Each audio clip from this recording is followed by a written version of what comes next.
back with you. Get myself a little bit organized. Cowboy Ron here. I appreciate the support I've been getting on my YouTube channels, either about pool or different businesses in our wonderful county, Navajo County, Arizona. So I've been holding my thoughts off on this. I've thought all along. I think we're going to go into Iran very soon, probably next 2 or 3 days. And for a variety of reasons, I guess the best way to understand this, what was Trump's original plan? Excuse me a second. With respect to Iran. Yes, he intended and has entered into negotiations carefully, methodically, and more importantly, honestly. Honest. He's very pragmatic. He knew that Iran would not negotiate in good faith. And so he used that against them. What do?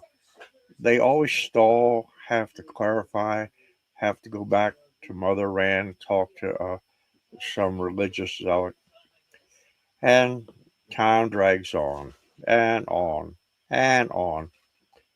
What they're hoping is that Congress will snatch the rug out from under President Trump's feet. So what Trump do while they're dragging on? He's getting more military assets into the area, especially Marines, landing craft.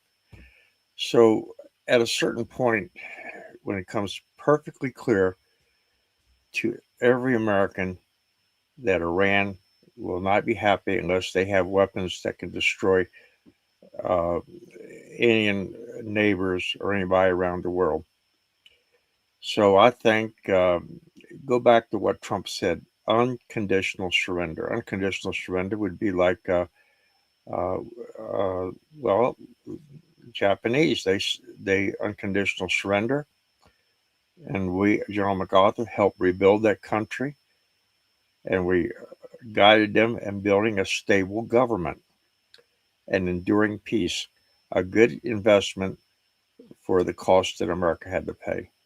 Same thing with Japan. I'm not Japan, but with Italy and Germany.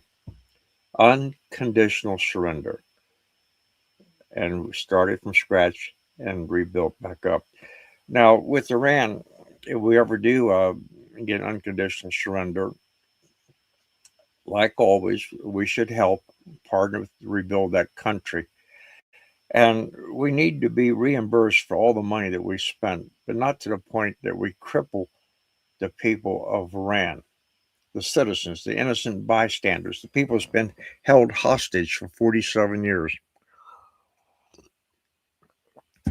I honestly feel sorry for these people. They shouldn't have to live under such tyranny. But a mistake we made after World War One is Germany was taxed and fined so hard, so much simply because they had the misfortune or the bad luck of losing the war. The people were impoverished. And what did that do? That gave Adolf Hitler a great foundation and a rallying cry to become the new leader of Germany. And what did that lead to? Another world war where 50 million people around the world died. More than that if you count the people in government unrest. So I think what I particularly want, I believe this way is going to do,